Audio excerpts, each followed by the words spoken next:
estamos en esto. Preparado, listo ya. Acá, bien. Hola, bueno. Buenos días, buenas noches, buenas tardes. Estamos aquí en otro encuentro Meet de los días martes. Y aquí estamos, en el aula de Instituciones de Derecho Privado 1, primera parte. Ya saben que hay una continuación a esta materia y aquí están las bases para después continuar con privado 2 y cualquier otra materia, incluso más especializada del área jurídica. Hay contenidos en el aula virtual que todavía pueden visualizar, otros que no, ya no tiene sentido, han superado diferentes actividades, el primer parcial, y ahora vamos llegando a la terminal. En algún momento vamos a nuestro destino, descargamos el equipaje, nos despedimos y cada quien toma ruta y listo. En el aula virtual hoy encontrarán la tercera y última actividad del módulo 3. De esas que son importantes para este segundo parcial. Recuerden que estas actividades tienen fecha de entrega el 1 de julio y es el 1 de julio el parcial número 2.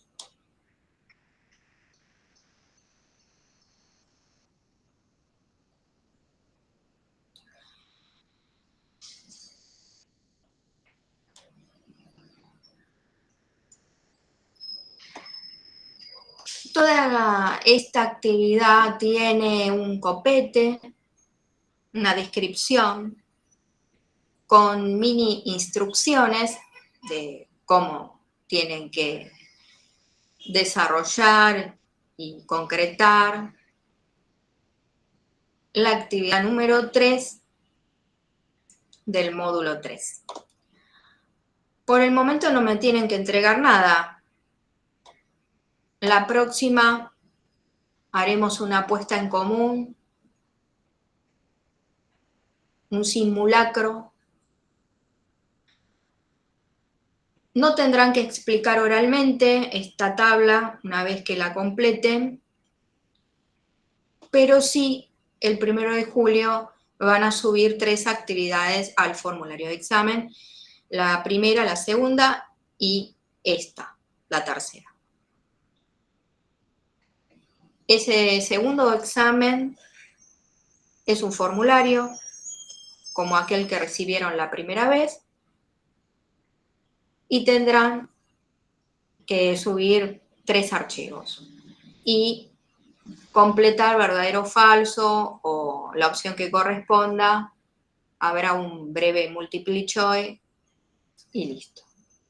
Tendrán todo el día de ese 1 de julio para poder realizar su examen. La actividad número 3 del módulo 3 es una tabla Excel. Es una hoja Excel. Aquí tienen un modelo, lo hice yo, para que tengan una referencia de cómo se hace. Los recursos que ustedes tienen para poder hacer la actividad son la presentación que acompaña todas las clases, el Código Civil y Comercial y las grabaciones.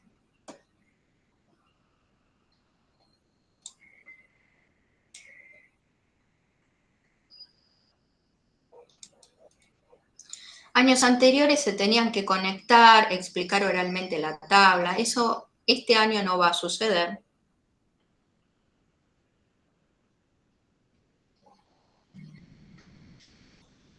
Y les voy a comentar, porque les puede servir, una anécdota en relación a este ejercicio. Así que escuchen, presten atención para no incidir en ese error. Entonces, la idea es comparar contratos. O sea que cuando van a buscar en el Código Civil para seleccionar contratos y ubicarlos en la hoja Excel, tienen que ser contratos y no mezclar naranjas con mandarinas. Porque si ustedes mezclan naranja con mandarinas, no estaría bien hecho el ejercicio. No lo estaría. Entonces,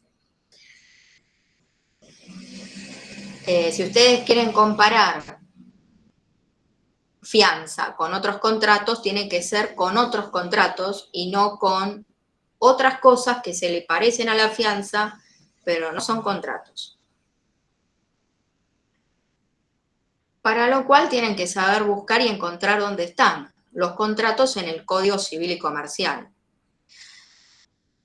Un alumno años atrás me comparó la fianza con la prenda y la hipoteca. Y tiene un parecido, hay algo parecido, porque hace a la garantía, a afianzar algo, garantizar algo. Bueno, ahora yo se los voy a explicar en la clase de hoy. Pero resulta que la hipoteca y la prenda son derechos reales de garantía, no son contratos. Entonces no tiene que aparecer esto acá. Ustedes tienen que seleccionar entre 10 y 11 contratos. Ni 9 ni 12. Entre 10 y 11. Aquí yo hice el ejercicio, como si fuera uno de ustedes. ¿Qué tienen que hacer? Ir al Excel, archivo, descargar. Lo descargan en formato Microsoft Excel. Se va a bajar ese archivo a su carpeta de descarga y ustedes lo guardan en sus documentos o en el escritorio, según cómo se manejen. Lo preferible siempre por un tema técnico es que no hagan la actividad en descargas o en el escritorio, sino que guarden sus archivos, cualquiera sea, desde la carpeta Mis Documentos. Entonces, bueno, esto que hacen habitualmente de descargarse un archivo y transformar este modelo en uno propio. Ustedes van a elegir sus contratos, los contratos que ustedes encuentran y quieran comparar entre sí. En este caso yo seleccioné unos cuantos.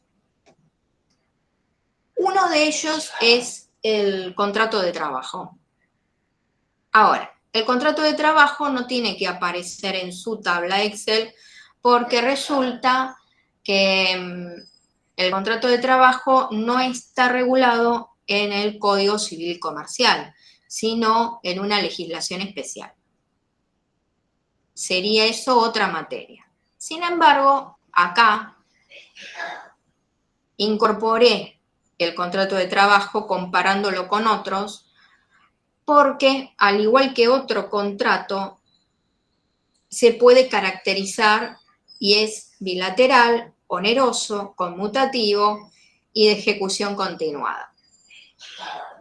Ustedes van a desarrollar la actividad basándose en 3 colores: verde, amarillo y rojo. Completarán su tabla de acuerdo al color que corresponda. Si es de ejecución continuada, oneroso y bilateral, verde es sí, amarillo es puede o no y el rojo es no.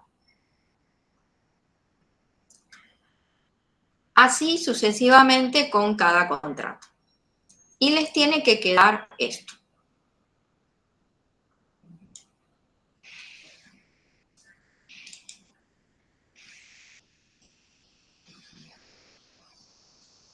Comparto con ustedes algunos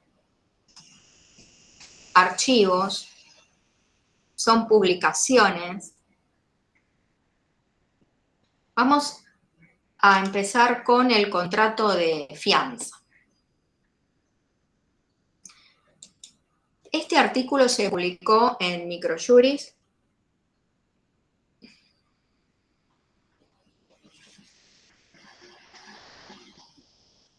y quiero mencionarles algunas cuestiones que tienen que tener presente a la hora de leer una publicación. Los paratextos, previsualizar, para poder anticiparse en una lectura más profunda posterior. Saber de qué va a desarrollarse, qué va a desarrollar en este caso la autora Mónica Casares. El título es El contrato de fianza en el Código Civil y Comercial de la Nación Argentina. Y la fecha de publicación, el 16 de noviembre del 2016. Entonces nos ubicamos en tiempo y espacio para poder tener una idea de la normativa vigente en ese entonces. Si yo les pregunto, en el 2016, por el contexto normativo y de acuerdo a lo que hemos visto en la cursada, y tendrían que decirme, bueno, ya está vigente el Código Civil y Comercial.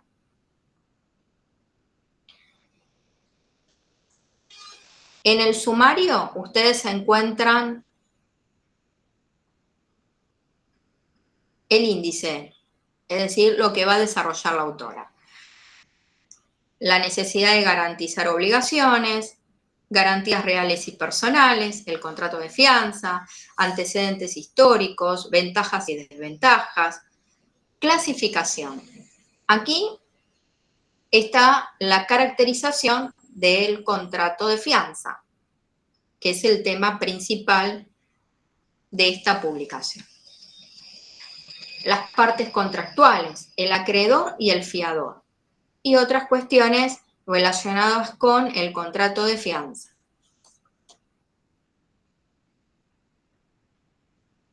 El mundo de los negocios requiere celeridad y eficacia, y en oportunidades esto se traduce en prever la posible existencia de incumplimientos o cumplimientos defectuosos. Si bien las obligaciones generalmente se extinguen por su espontáneo cumplimiento, existen muchas oportunidades en las cuales esto no es así. Se ha generado una fuerte costumbre de asegurar las obligaciones comprometidas a través de sucedáneos, avales o garantías. Estas pueden ser reales o personales. Confieren al acreedor un marco de seguridad, teniendo en cuenta que su crédito puede ser satisfecho subsidiariamente si no lo ha sido a través del cumplimiento de una nueva obligación accesoria contraída.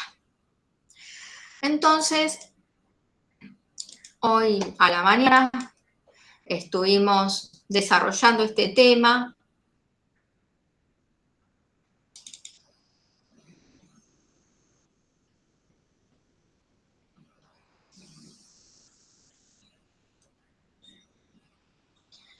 Y se generó esta pizarra.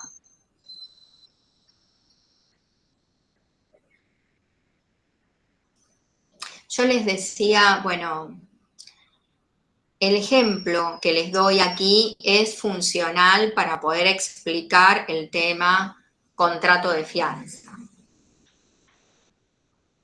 Quizás hoy actualmente escuchen hablar del seguro de caución.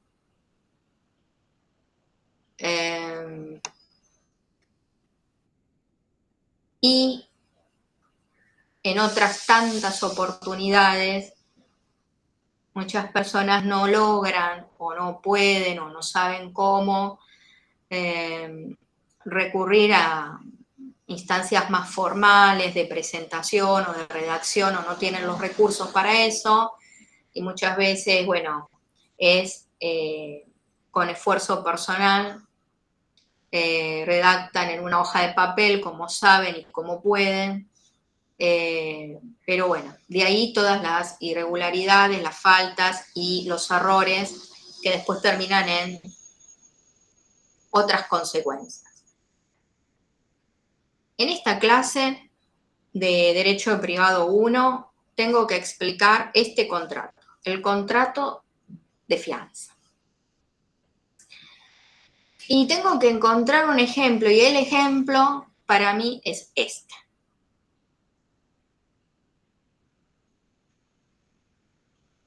Locador-locatario.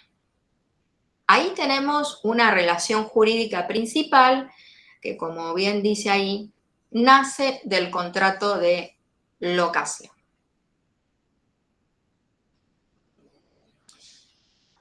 ¿Cuáles son las partes en el contrato de locación?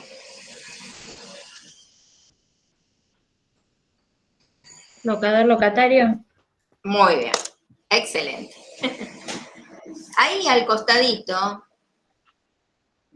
puse algunas preguntas, igual acá, y al costado la respuesta de lo que se trabajó hoy a la mañana. Y sí, yo les preguntaba, si no sos parte, ¿qué sos? Sos un tercero. Si no sos parte, sos un tercero. ¿Por qué esto es importante? ¿Por qué hay que distinguir si sos parte o si sos un tercero? Porque los contratos producen un efecto relativo entre las partes. Cuando dice relativo, quiere decir que es solo entre las partes. Por la libertad de contratación, que es un principio y un derecho constitucional y convencional. Recuerden que los tratados internacionales de derechos humanos se han incorporado a la Constitución Nacional, por lo tanto hay un doble control, el control de constitucionalidad y de convencionalidad. Y por otro, que bueno, además de ser un derecho constitucional, es un derecho convencional. La libertad de contratación. Pero todo eso, ¿qué significa? Que los terceros no tienen injerencia en lo que las partes hayan celebrado en esos contratos.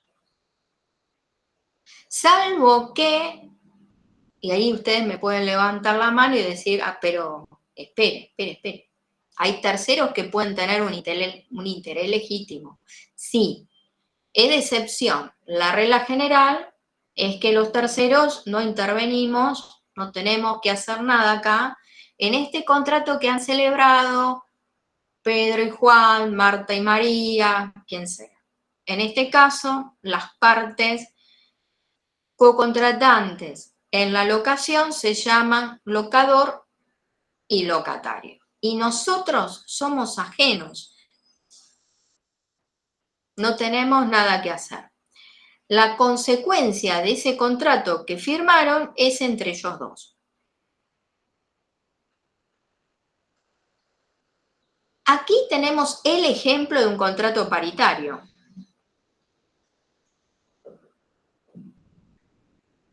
Bien, en la pizarra y en rojo está resaltado una relación jurídica accesoria a otra principal, donde las partes se llaman locador, no.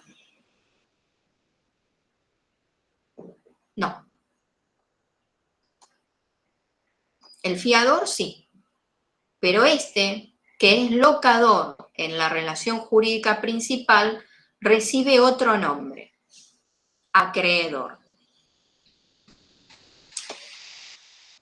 En la relación jurídica accesoria, contrato de fianza, ¿quién no es parte?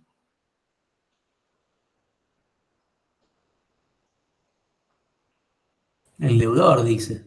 Muy bien, tenés la respuesta. ¿Quién no es parte en el contrato de fianza? El deudor. ¿Y quién es el deudor en la relación jurídica principal? El locatario. El locatario. Esta triangulación la tienen que conocer y comprender. Puede suceder que al momento, y es lo más habitual por una cuestión de celeridad y de economía y de práctica, el contrato de fianza aparece como una cláusula en el contrato de locación, sin necesidad de tener que suscribir un contrato posterior. Se lo introduce como una cláusula en el contrato de locación. Entonces, una vez que concluye la relación jurídica principal, concluye la relación accesoria, el contrato de fianza. Esto es un contrato, el contrato de fianza, para afianzar todo tipo de obligaciones. Ahora, hay situaciones que se asemejan, pero no son contratos. Que es para garantir, sí, pero no son contratos. Y hay tres. Una es el aval, por eso esto no es una expresión de la autora, algo casual que pone acá cuando dice avales. No, no. Acá dice, en ese sentido se ha generado una fuerte costumbre de asegurar las obligaciones comprometidas a través de sucedáneos avales. Avales, el aval es un acto jurídico cambiario, porque es para garantir obligaciones cambiarias que surgen de título de crédito. Que eso es un tema que van a ver en la continuación a esta materia. Y después la autora lo compara con garantías reales. Por ejemplo, y son las únicas que aparecen en nuestra legislación, la prenda y la hipoteca. Esto que dice acá garantías reales, la prenda y la hipoteca, no son contratos. Por eso ustedes no pueden incluir estas en el cuadro Excel, porque no son contratos. La prenda y la hipoteca son derechos reales de garantía. Incluso aparece en otro capítulo, en el capítulo de los derechos reales. La hipoteca recae sobre un inmueble y la prenda sobre un bien mueble. La fianza es un contrato. Entonces, tenemos que decir cómo se caracteriza, cuál es el objeto del contrato, cuáles son las partes cocontratantes en el contrato de fianza.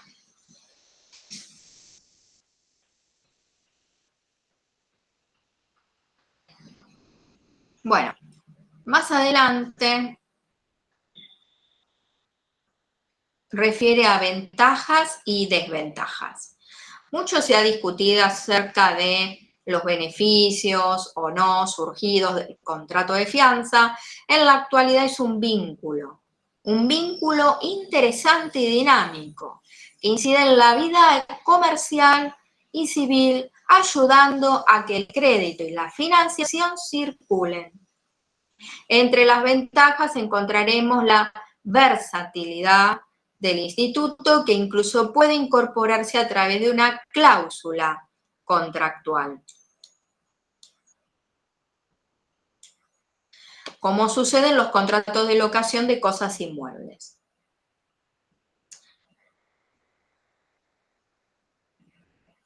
A veces yo traigo comentarios aparte porque escucho inquietudes de alumnos, me dicen, bueno, pero el seguro de caución, qué sé yo, que esto, que lo otro, que en la práctica, qué sé yo. Pero bueno, acá la autora coincide conmigo que es el ejemplo, y fíjense que lo ubica y lo menciona acá. También representa una onerosidad menor que contratar una garantía real, pues tanto el instrumento como los posteriores gastos son inferiores.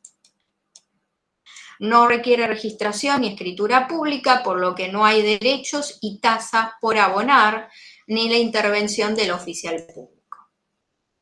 Fíjense que el criterio para seleccionar entre un instrumento u otro son de orden económico.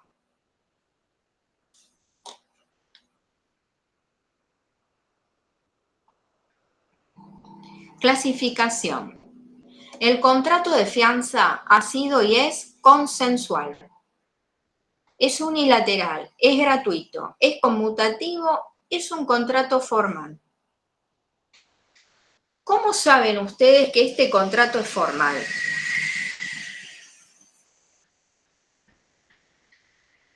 Si bueno, me dicen, lo voy a buscar en el Google, en la inteligencia artificial, estaría bien como respuesta, pero en cualquier otro lugar.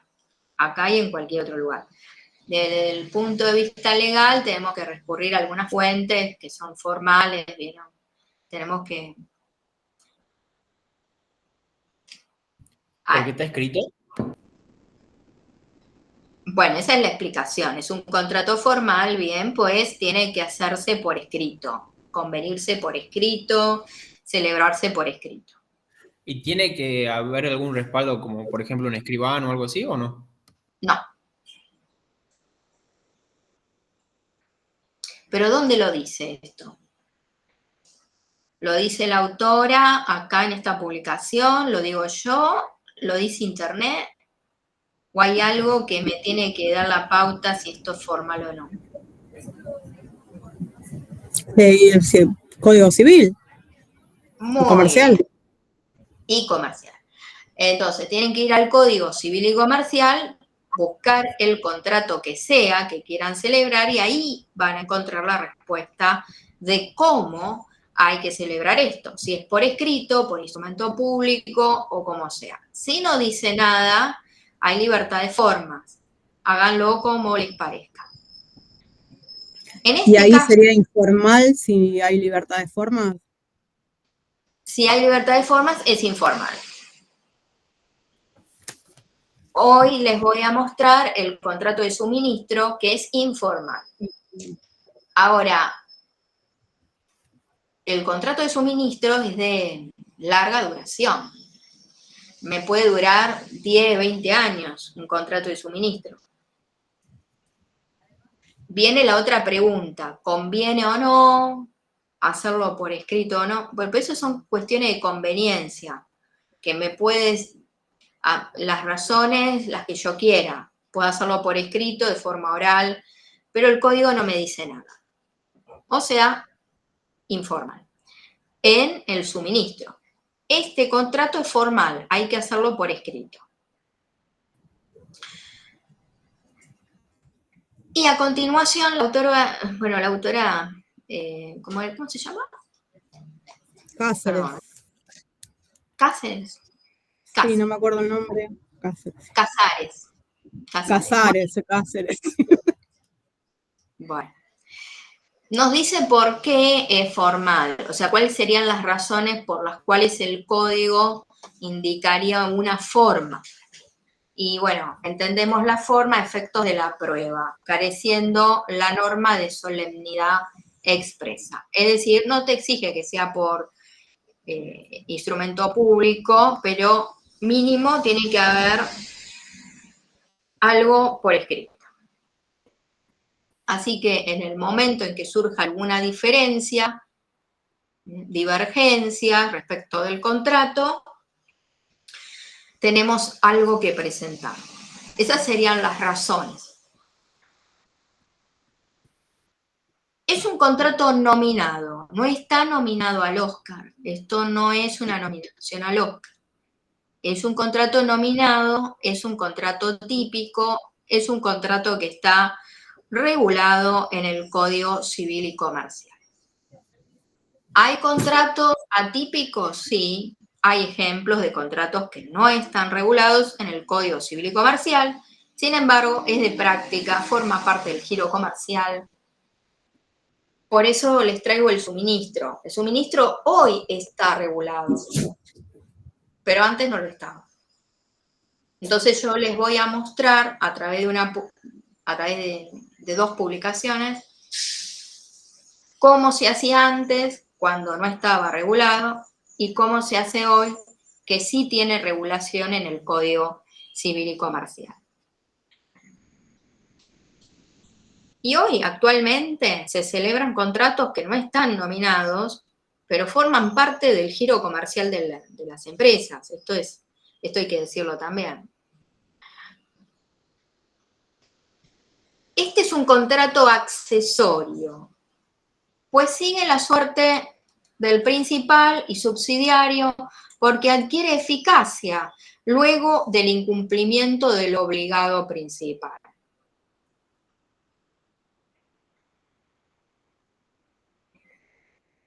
Bueno, en principio con la pizarra se dan cuenta que hay una relación jurídica principal de la cual se desprende otra que es accesoria.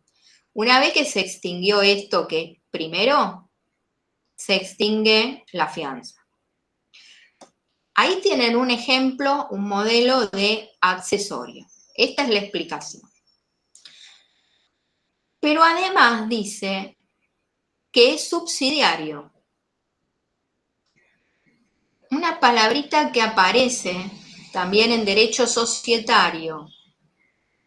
En la continuación a esta materia les voy a decir qué es subsidiario, otra vez subsidiario. ¿Qué es la subsidiariedad? El acreedor no puede ejecutar directamente la fianza, tiene que ir primero contra su deudor.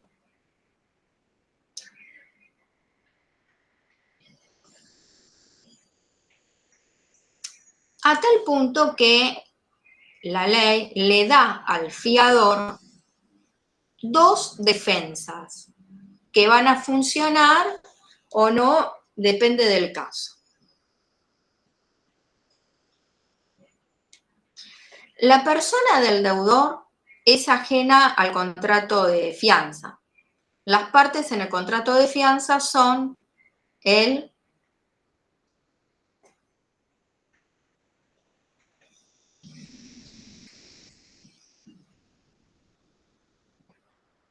¿quiénes son?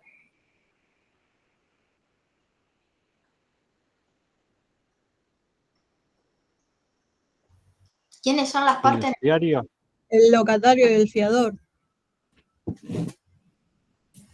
Las partes en el contrato de fianza, ese contrato accesorio que nació de la relación principal,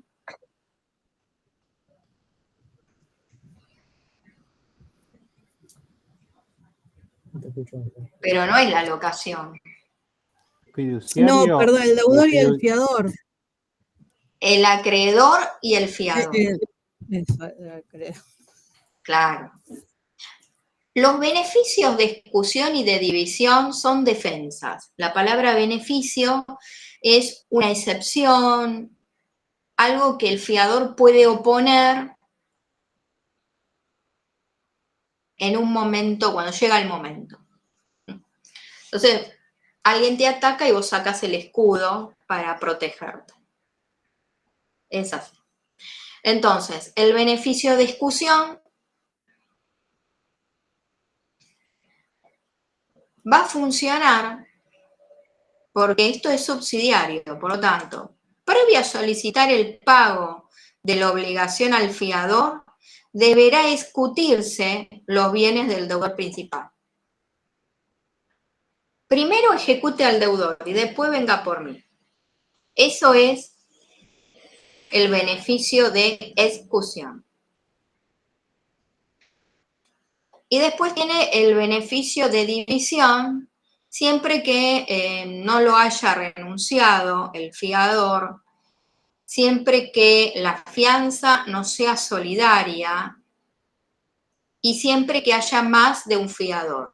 Ojo, entonces, para que funcione el beneficio de división tiene que haber algunos ingredientes.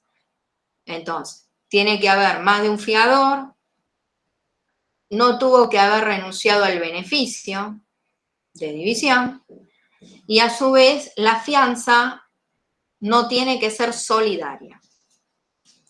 ¿De qué trata este beneficio? Que no opera siempre, sino que, bueno, va a tener lugar en determinadas circunstancias que se tienen que dar. El beneficio de división, previsto en el artículo 1589, requiere que, en caso de que existan varios, más de uno, fiadores, cada uno se encuentra obligado por su parte. Y si nada se ha dicho, se entiende que han asumido obligaciones por partes iguales. Esto tiene que hacerles recordar automáticamente algo. Algo tiene que fluir de acá. Algo surge. Les recuerda algo. Algo que se desarrolló en el módulo 2. Lo leo. El beneficio de división, en caso de que existan varios fiadores y cada uno se encuentra obligado por su parte. Y si nada se ha dicho, se entiende que han asumido obligaciones por partes iguales. ¿Qué tipo de obligaciones?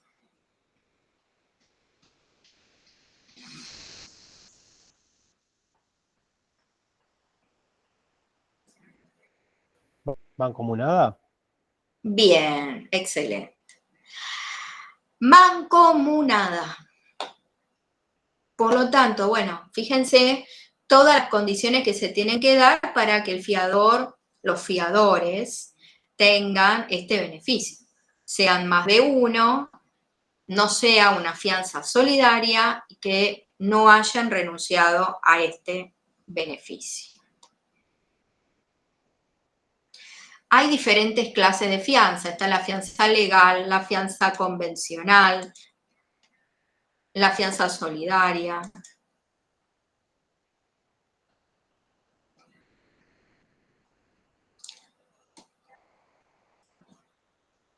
Y está esta otra presentación, que es una publicación de Stiglitz y de Gerbaudo, 2 en 1, un PDF que tiene 2 publicaciones, una más chiquita y otra más extensa, del contrato de suministro. Y la idea es que vean el antes y el después. Primero nos ubicamos en fecha. Fíjense que está resaltado y con un redondel el año de publicación de conceptos y funciones del contrato de suministro, publicado por Gabriel Stiglitz, 1989, es decir, había un régimen jurídico totalmente distinto al actual. Es decir, había un código civil y un código de comercio. Se distinguía por materias. Y el suministro no estaba regulado en el código. Era un contrato atípico. Lo que dice Gabriel Stiglitz es, bueno, ante la falta de regulación hay que echar mano a la analogía, que es un método de interpretación. Bueno, hay diferencias entre las partes, lo judicializan al tema, hay que resolver sobre lo que hay, y si no hay una ley que lo regule y el contrato es muy vago o no hay nada por escrito, imagínenselo. ¿Qué quiso decir cada quien o qué quisieron o qué entendieron? antes, durante y después. Entonces, ¿cómo hacemos? Hay que ir a lo que está regulado y se asemeje más al contrato de suministro, en este caso. Aquí quiero hacer una llamada de atención, o sea, que presten atención, que focalicen en esto, porque a veces yo pregunto, puedo llegar a preguntar, el contrato de depósito, ¿a qué otro se parece? Y si ustedes me ponen la compraventa, está mal. Pero no es solo que está mal marcada la opción, es que no hay nada parecido entre el depósito y la compraventa. Porque uno tiene por objeto la guarda y la compraventa es otra cosa. Pero fíjense que hay gente que me ha marcado en alguna oportunidad que algo tienen que ver y no tiene nada que ver.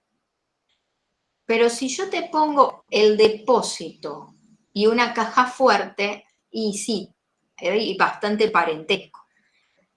Hay más parentesco y semejanza entre el depósito y una caja fuerte, una caja de seguridad, que entre el depósito y la compraventa.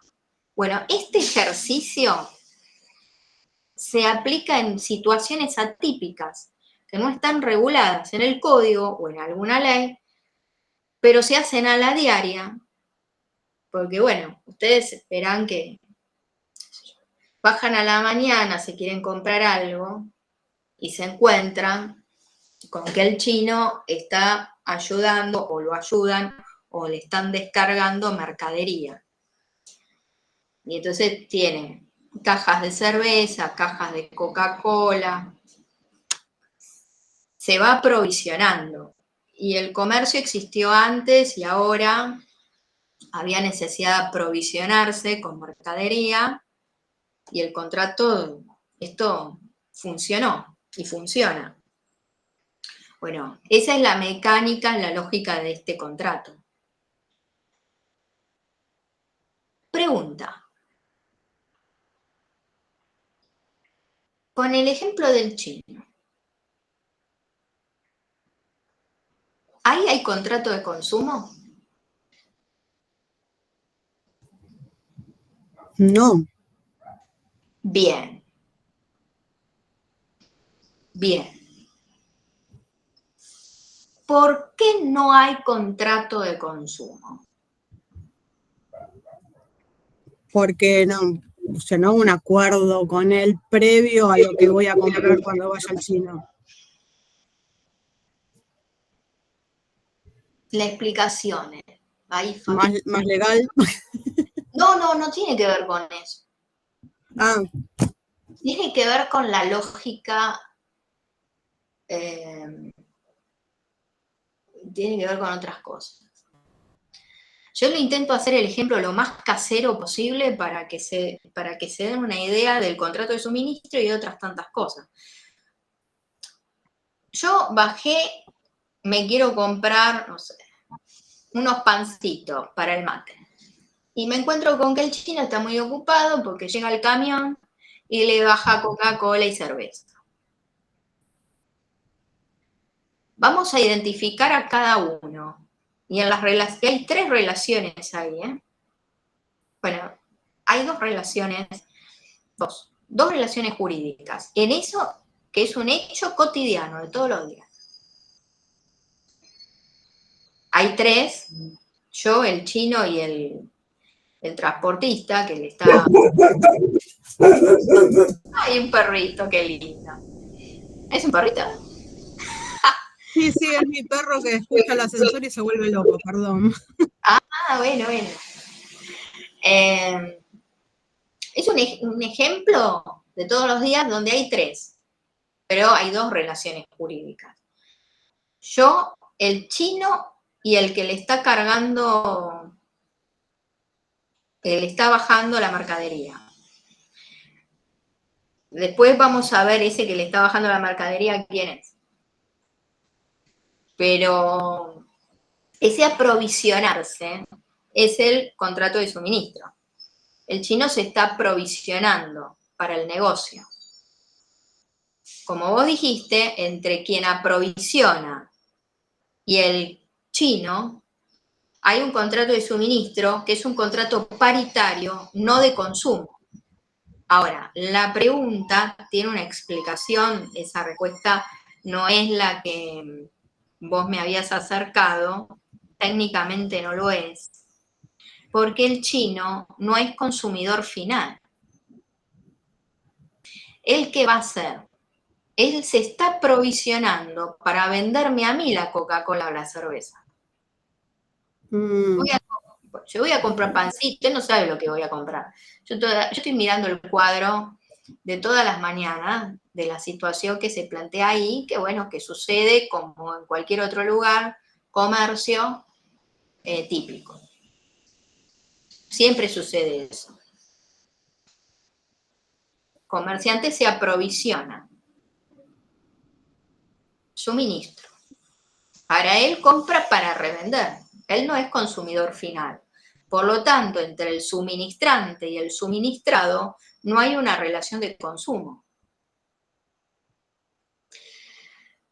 Esa es una relación, esa es una relación jurídica. Ahora, después estoy yo y el chino. El chino, esto es otra cosa.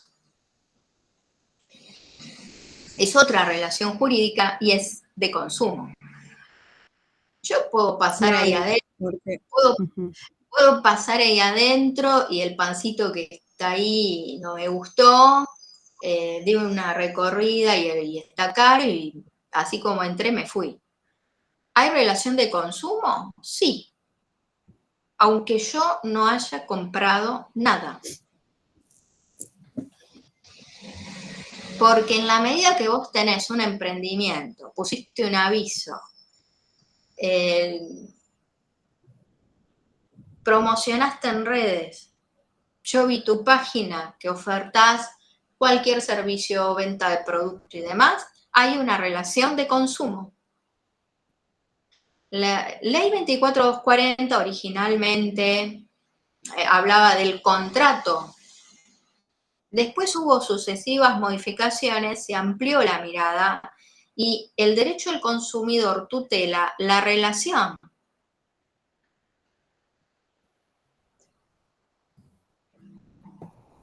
Después vamos a tener que enmarcar, bueno, ¿esto es una relación de consumo? Porque si lo es, yo soy un consumidor final, del otro lado tengo un proveedor de bienes y servicios, bien. Se aplica la ley 24240, la Constitución, tratados internacionales, hay un método en particular de resolución de conflictos. Esa materia es una especialidad que tiene principios propios.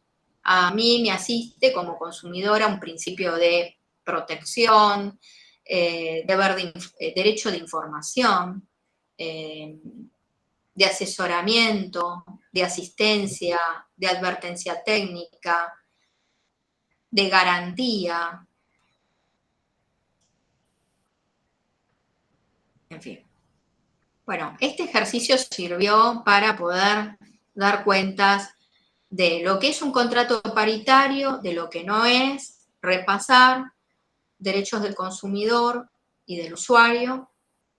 Y aquí inicia esta segunda publicación, el contrato de suministro en el Código Civil y Comercial de la Nación, publicado por Gerbaudo en el año 2016. Es decir, ya estaba en vigencia este código que está entre nosotros.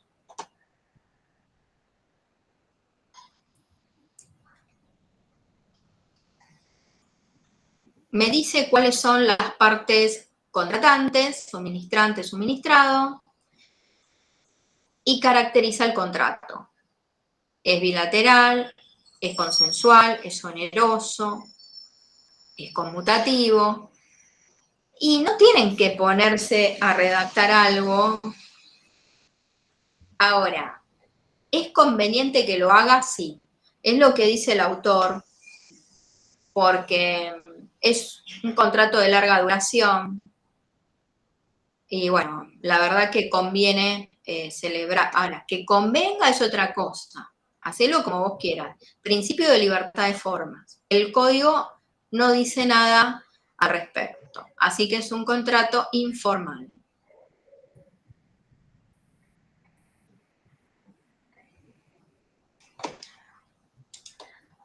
Bueno, eso es todo por la clase de hoy.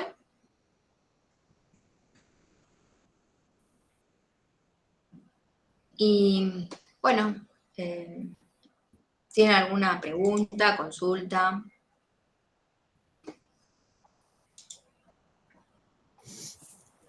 Yo una consulta.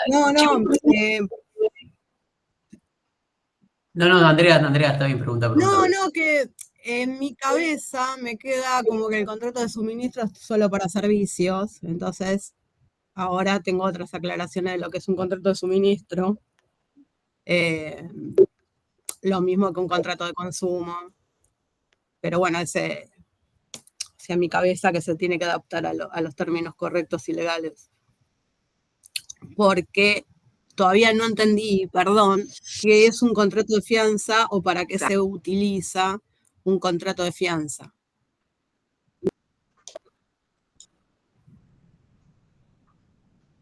Muy bien. ¿Y la otra consulta? ¿Alguien más quería hacer una pregunta? Sí, porque no veo todavía ese documento de suministro en el portal. Acá. Acabo de hacerlo. Acabo de habilitarlo. Listo, perdón, entonces. Bueno. Después tengo que hacer algunos ajustes y en el aula, una vez que corte con ustedes, se va a ir procesando el video. Cuando esté todo listo, les voy a mandar un aviso, tanto en el grupo, acá mismo, de que ya está todo ok y estará a su disposición, tanto la videoclase. Ya pueden, si quieren, ya tienen ahí los artículos, los pueden leer. Y bueno, cualquier cosita, pregunta de esta semana a la próxima clase, me preguntan.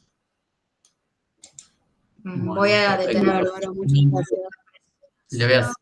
Le haré una consulta sobre el Excel seguramente después. Bueno. Listo. Gracias, profe. Gracias. Buenas noches. Que tengan una... Buenas noches, gracias. Gracias, profe. Buenas tardes. Hasta luego. Muchas gracias, profe. Buenas noches. Buenas noches.